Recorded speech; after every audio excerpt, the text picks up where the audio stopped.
अस्सलाम वालेकुम, मैं हूं रेहान तारिक और आप देख रहे हैं 10 तक। चेयरमैन तहरीक इंसाफ दिन के उजाले में धमकियां देते हैं लेकिन रात के अंधेरे में चोरी छुपे मुज़ाकरात करते हैं। यही उनकी सियासत थी और आज भी है। इमरान खान एक जानिब तो मज़ामत की बात करते हैं, इस्लामाबाद पर चढ़ाई की धमकियां देते हैं, वहीं बंद दरवाजों के पीछे मुज़ाकरात में मसरूफ हैं। उन्होंने असेंबली से इस्तीफे देकर अपनी सियासत को जिस बंद गली में दाखिल किया, अब उस गली से निकलने के लिए राहें तलाश कर रहे हैं। जिनको भरे वजमे में अपनी हुकूमत गिराने का सबब करार देते थे, अब उनसे मुज़ाकरात होने पर नाज़ा दिखाई देते हैं। चेयरमैन तहरीक इंसाफ इसी कोशिश में है कि नाराज होने वालों को जल्द अज जल्द बनाकर इक़्तिदार की राह में हायल रुकावटों को दूर करें। ऐवान सदर में होने वाली पसे पर्दा मुलाकात की बाज़गश्त तो हमने सुन रखी थी, लेकिन आज अवामी मुस्लिम लीग के सरबराह और इमरान खान के अहम इत्तेहादी शेख रशीद ने पसे पर्दा मुलाकातों और मुज़ाकरात के हवाले से अहम ट्वीट की है, जो इस बात की गवाही दे रही है कि चेयरमैन पीटीआई इमरान खान और उनकी जमात के सरकर्दा रहनुमा मुसलसल पसे पर्दा मुलाकातों में मसरूफ हैं। शेख रशीद ने ट्वीट में कहा कि हुकूमत ने मुल्क का सियासी और माशी दिवालिया निकाल दिया है। रावलपिंडी में होने वाली मीटिंग पाकिस्तान के लिए खुशाइन साबित होगी। हमें असेंबली इसलिए लाना चाहते हैं कि नवाज शरीफ की ताहयात नाअहली पर डील हो सके। 10 रोज में फाइनल राउंड होगा, अक्टूबर और नवंबर फैसला कुन होगा। पीटीआई मुसलसल एस्टैब्लिशमेंट से राब्ते में है। इमरान खान हर सूरत किसी न किसी डील या ढील की तलाश में है ताकि वो दोबारा इक़्तिदार में आ सके। वो आवाम में तो मज़ामत का बयानिया पेश कर रहा है, लेकिन अंदरून खाना मामलात इसके बिल्कुल बरक्स हैं। इमरान खान के मुख्तदिर हलकों से मुलाकातों की खबरें हुकूमत के भी इल्म में हैं। कल निजी टीवी चैनल के एक प्रोग्राम में वज़ीर दिफा ख्वाजा आसिफ ने गुफ्तगू करते हुए इस बात की थी कि वफाकी हुकूमत इमरान खान और पाकिस्तान तहरीक इंसाफ की दीगर क़यादत के इस्टेब्लिशमेंट से राबित से वाकिफ़ है। इस हवाले से ख्वाजा आसिफ क्या कह रहे थे? इमरान खान किसी डील की तलाश में है, पसे पर्दा मुज़ाकरात कर रहे हैं, इस बात का इल्म मुस्लिम लीग की नायब सदर मरियम नवाज को भी है। उन्होंने भी लंदन रवानगी से कबल इस बात की तस्दीक की थी और इमरान खान पर तनकीद करते हुए कहा था कि अवाम को मज़ाहमत करने का दर्स देने वाला ऐवान सदर में मुलाकातें कर रहा है।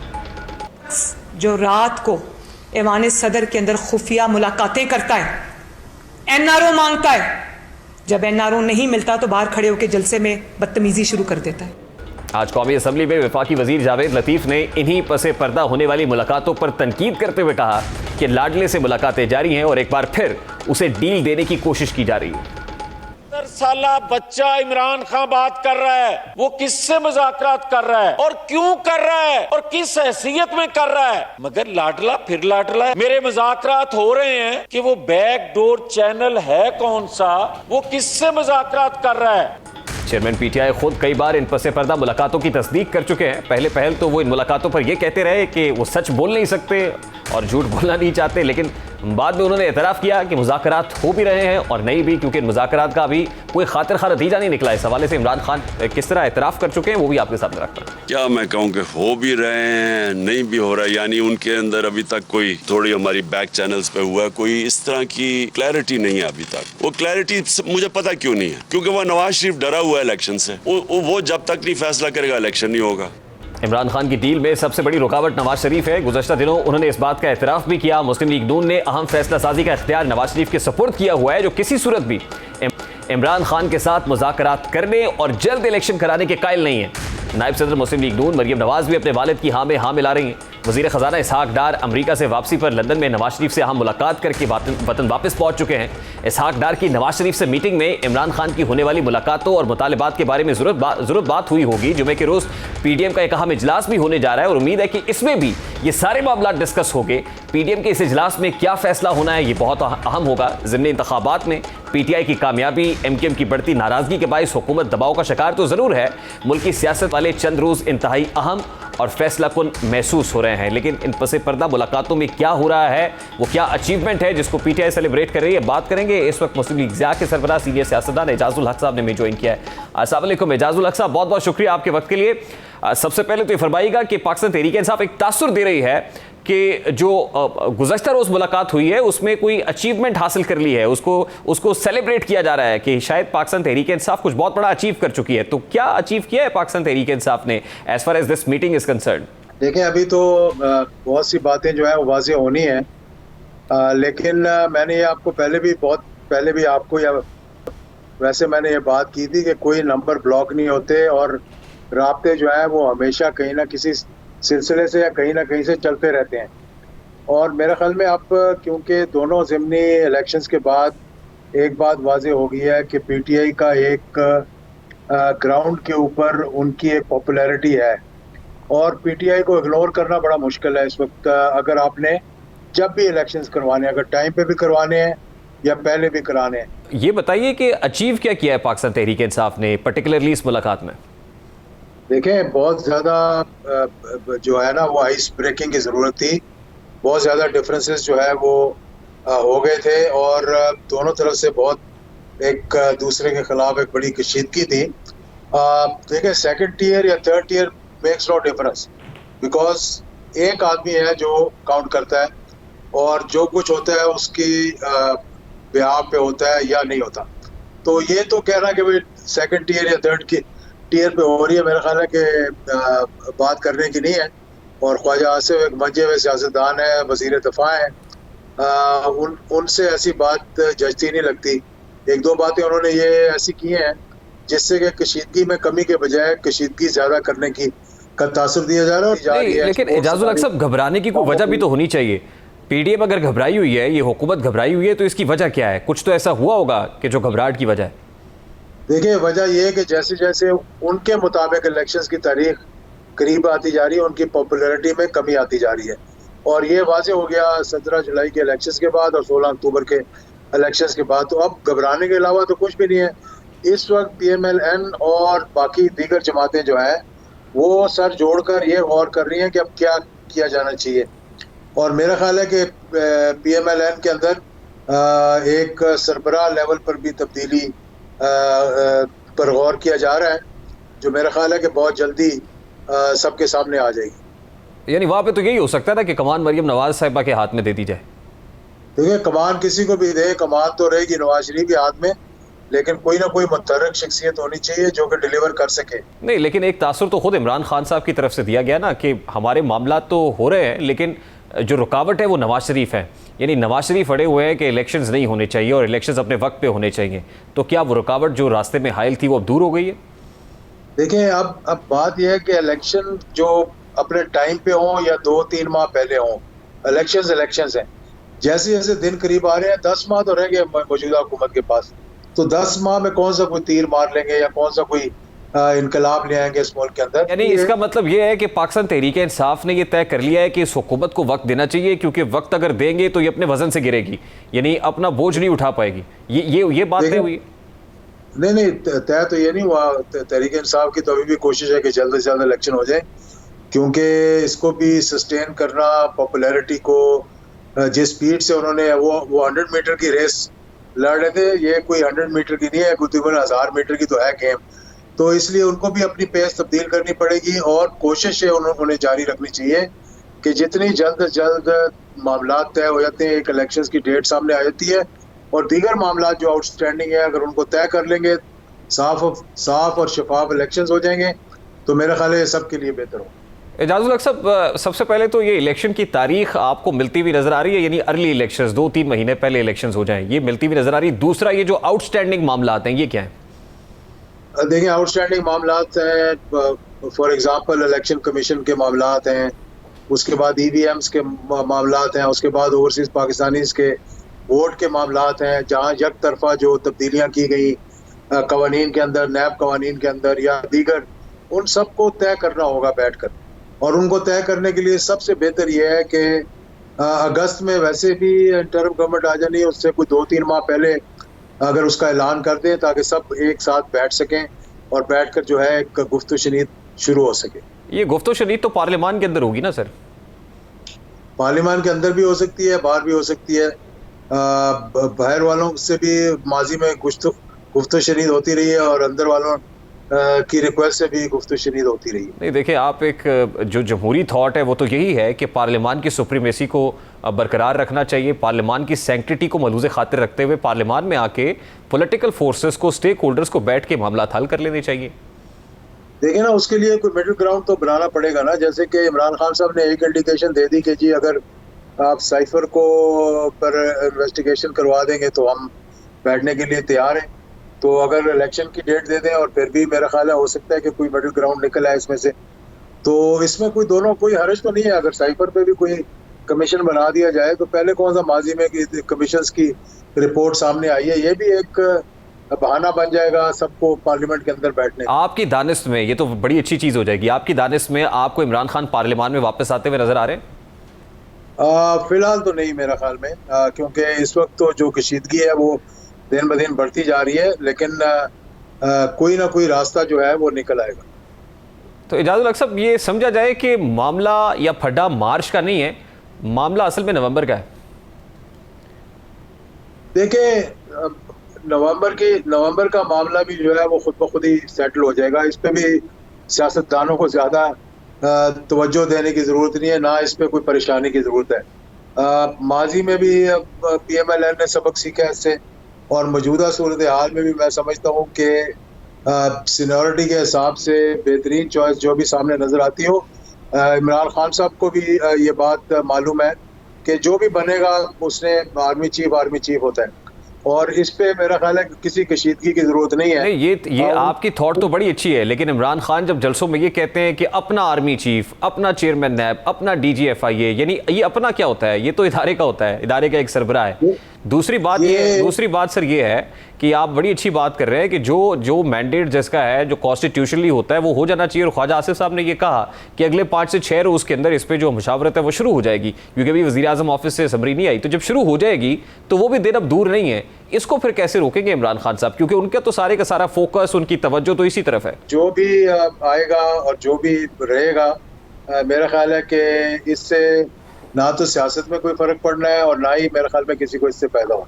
इजाजुल हक साहब, फ्रैंकली स्पीकिंग, अगर अब भी फॉर एग्जांपल ये एज्यूम कर लेते हैं कि इलेक्शंस की तारीख मिल रही है, आज के बाद भी 90 रोज तो आपको चाहिए, फिर इंटरिम सेटअप आएगा, ज़ाहिर है निगरान वज़ीर आज़म का इंतखाब है, दीगर मामलात हैं, वो इतनी जल्दी होते हुए तो नजर नहीं आ रहे। एक एजेंडा तो इस तरह से नलिफाई हो जाता है, दूसरा चीफ की अपॉइंटमेंट का मामला है, वो भी हो जाना है। तो इमरान खान साहब के जो दोनों एजेंडाज हैं वो जब कामयाब नहीं हुए तो फिर कैसी कामयाबी मिल जाएगी? जिस मुलाकात की बात हो रही है उसमें फिर क्या अचीव हो गया, मुझे ये समझ नहीं आ रही।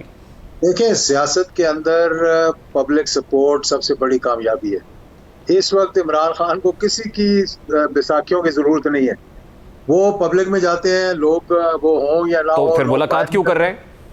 लोग उनसे मोहब्बत होती है। मुलाकात इसलिए कि बगैर इन मुलाकातों के पाकिस्तान के अंदर सियासत चल नहीं सकती, क्योंकि सारे स्टेक होल्डर्स हैं, और सब स्टेक होल्डर्स जब तक एक पेज पे नहीं होंगे, मामला जो है वो सही तरीके से तो नहीं फिर चल सकेंगे। कह देना सर, कह दे कि इमरान खान भी डील तलाश कर रहे हैं।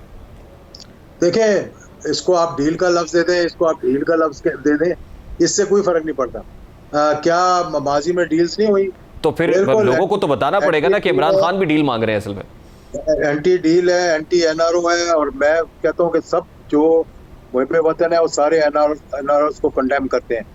यहाँ तक कि सुप्रीम कोर्ट ऑफ पाकिस्तान ने भी पिछले NRO 1 को ना सिर्फ कंडेम किया बल्कि वॉइड ऑफ इनिशिया डिक्लेयर कर दिया। और ये भी आपको बता दूं कि जितने एक तरफा इक़्तिदाम पार्लियामेंट के अंदर हो रहे हैं, सब रिवर्स होंगे।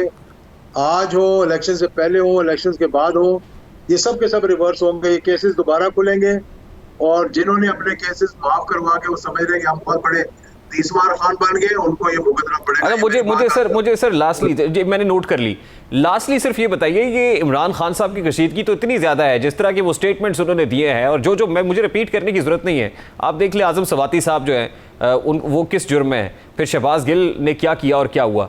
तो इतनी सारी कशीदगी के अंदर अचीवमेंट, ये तो किसी दीवाने का ख्वाब लगता है।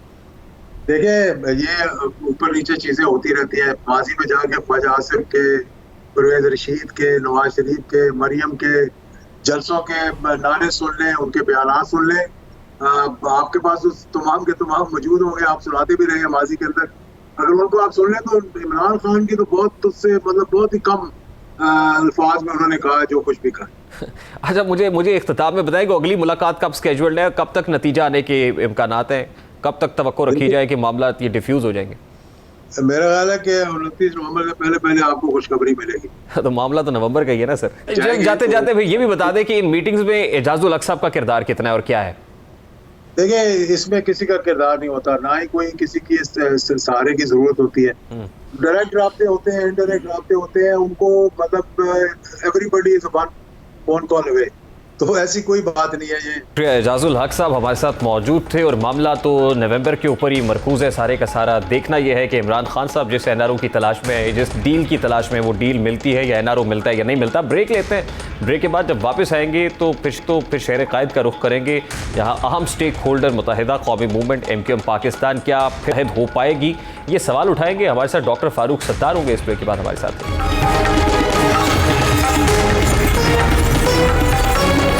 Welcome back after the break. बिला ताखीर इस वक्त रहनुमा एमकेएम तंजीम बहाली सीनियर सियासतदान डॉक्टर फारूक सत्तार हमारे साथ मौजूद है, उन्हीं की तरफ बढ़ते हैं। अस्सलाम वालेकुम फारूक सत्तार साहब, बहुत बहुत शुक्रिया आपके वक्त के लिए। फारूक सत्तार साहब, सबसे पहले तो बड़ा सादा सा सवाल है, वो कामरान टेसोरी जिसको आप सेनेटर बनवाना चाहते थे, उसको आपके जो माजी के दोस्त थे जो आपके साथ खड़े हुए थे वो ये कहते थे कि एक पैराशूटर को कैसे सेनेटर बनवा दे, आज उन्हीं दोस्तों ने उनको गवर्नर बनवा दिया, ये कैसे हुआ? देखें, इसका सही जवाब तो जिन्होंने उन्हें डेप्यूटी कन्वीनर की और राब्ता कमेटी के रुकन की हैसियत से एक जस्त में 9 सितंबर को बहाल किया और फिर 9 अक्टूबर को एक महीने के अंदर अंदर अंदर उन्हें जो है वो गवर्नर बना दिया।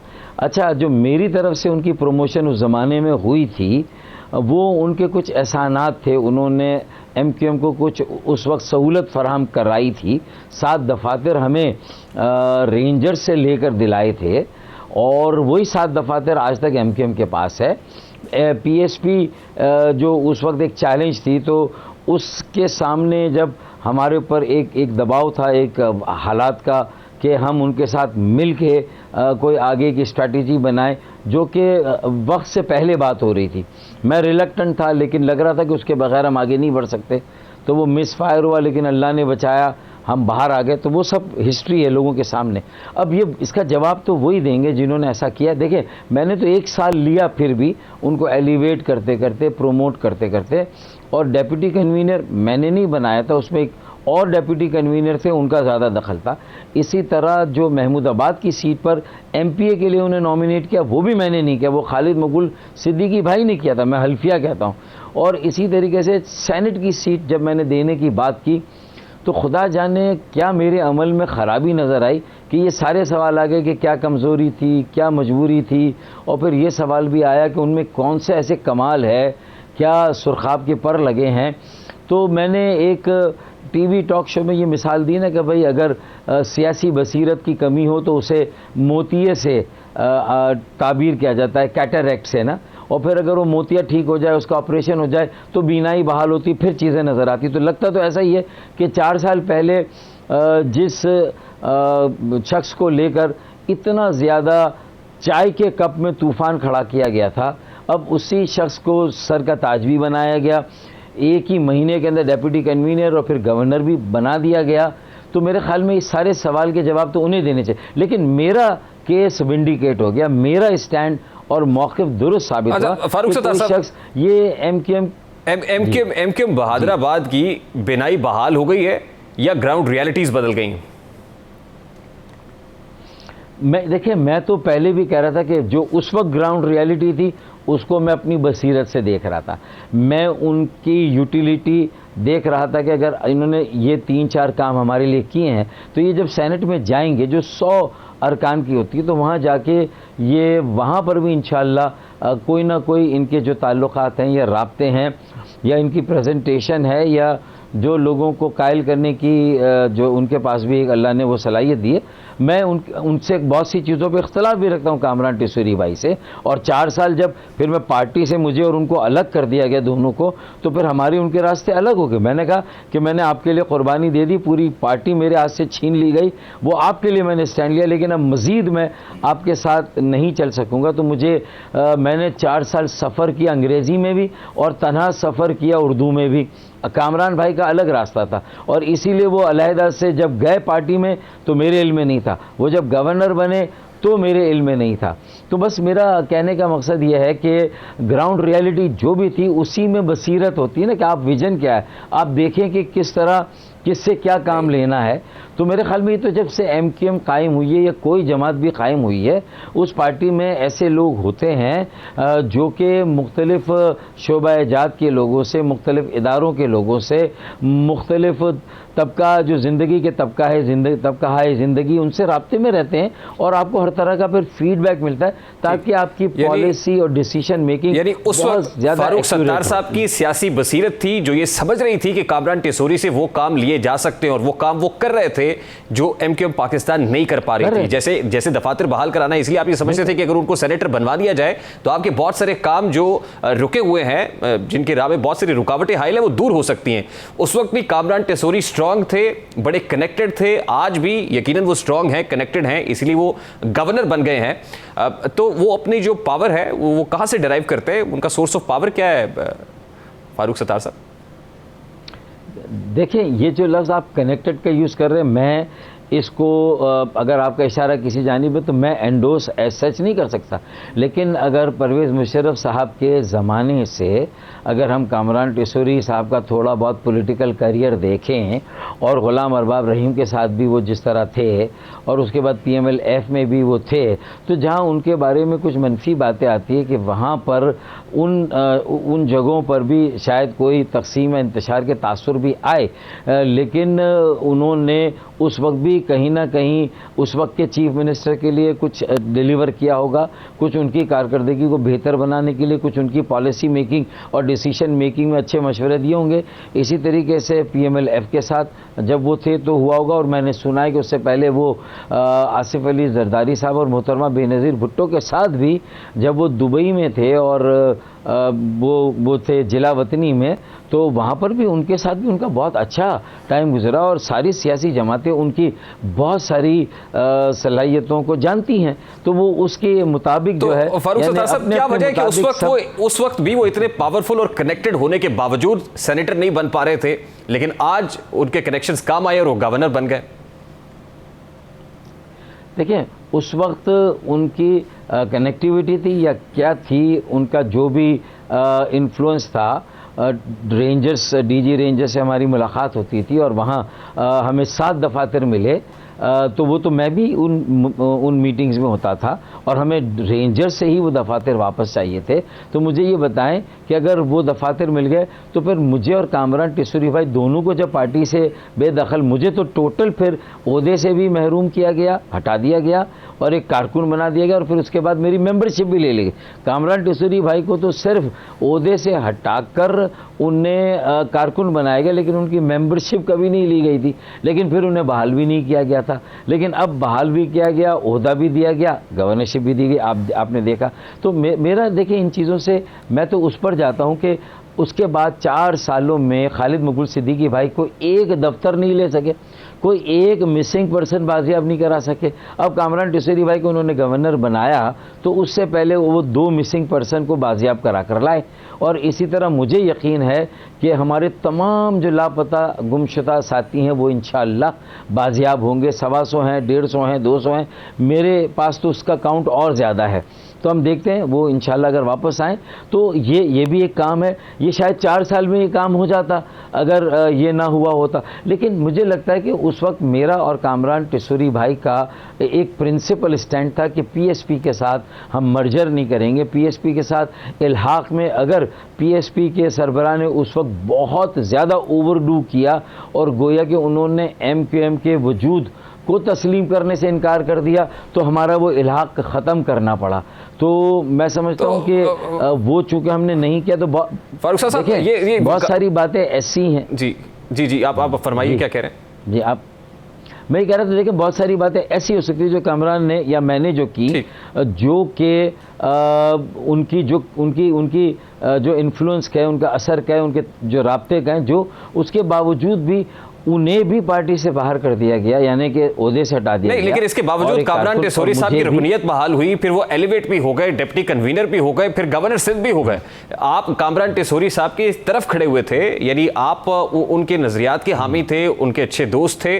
कामरान टेसोरी तो गवर्नर बन गए, फारूक सत्तार साहब की सियासत दांव पर लग गई, इसकी क्या वजह है? देखिए, फारूक सत्तार की सियासत तो उस वक्त से दाव पर लगी हुई है ना, लेकिन फारूक सत्तार ने गिव अप नहीं किया। फारूक सत्तार ने MQM के असली नज़रिए को दोबारा ज़िंदा करने के लिए तंजीम के बिगाड़ में जो बातें थीं, जब वो तंजीम नहीं बहाल हो रही थी 84 की, तो एक तंजीम बहाली कमेटी बना। अच्छा, मुझे फारूक साहब मुझे क्योंकि बताया जा रहा है कि प्रोग्राम का वक्त हमारे पास चंद सेकंड्स बाकी, मुझे सिर्फ ये बताइए कि क्या खालिद मकबूल सिद्दीकी साहब जो है 245 के इलेक्शंस में आपके पास मुलाकात के लिए आए थे, आपको मनाने के लिए, अब फिर आपको को मना रहा है या आपकी वापसी के इम्कानात हैं? क्योंकि MQM तो खासी बिखरी हुई है इस वक्त। देखिए, देखिए 3 मुलाकातें उनसे हुई, उन्होंने तकरीबन सारी मेरी बातें मानी कि भाई रिफॉर्म करना है और रीब्रांड करना है एमक्यूएम को, और इंट्रा पार्टी इलेक्शन करा के 65% नौजवानों को लाना है, उम्मीदवार भी नौजवानों, तंजीम में भी ज़्यादा अक्सरियत नौजवानों की हो, यही फ्यूचर है हमारा। और ये मिडिल क्लास अर्बन एक सियासी अमल जो है पढ़े लिखे लोगों का कायम करना है। तो मेरे ख्याल में मेरे लिए ये एक म्यूज़िक था मेरे कानों के लिए, मैं खुश था। लेकिन फिर अचानक कहा कि नहीं कुछ वो लोगों ने, बुज़ुर्गों ने शायद मना कर दिया है, तो वो बात ख़त्म हो गई। मैं इलेक्शन लड़ा, हमारे वोट तकसीम हुए, हम हार गए, लेकिन अभी तक कोई राब्ता किया नहीं है। लेकिन मुझे ये अंदाज़ा है कि अब पहले से ज़्यादा प्रेशर है। कामरान भाई के वापस जाने के बाद, गवर्नर बना दिए जाने के बाद अब कोई एक्सक्यूज़ नहीं रहता कि फारूक भाई पर जो चार्जशीट थी वो तो इवापोरेट हो गई है, वो तो तहलील हो गई है, ख़त्म हो गई है। तो अब फारूक भाई मरे नहीं जा रहे कि मुझे एमक्यूएम में लो। मैं तो ये कहता हूँ कि एमक्यूएम को क्या अपने पैरों पे खड़ा कर सकते हैं, क्या लोगों के साथ का एतमाद बहाल कर सकते हैं, क्या इसे रीब्रांड कर सकते हैं, इसमें इस्लाहात कर सकते हैं, क्या बिगाड़ और ख़राबी को दूर कर सकते हैं, क्या आवाम से, कौम से, वोट बैंक से माफ़ी मांग कर जो गलतियाँ हुई उसके लिए मैंडेटरी हो जाएगा। फारूक साहब, मुझे प्रोग्राम को कंक्लूड करना है सर। बहुत के वक्त के लिए सीनियर सियासतदान फारूक सत्तार साहब हमारे साथ मौजूद थे। प्रोग्राम का वक्त अपने इख्तिताम को पहुंचे। आपसे मुलाकात होगी इंशाल्लाह कल। अब तक रखिए खैर, अल्लाह हाफ़िज़।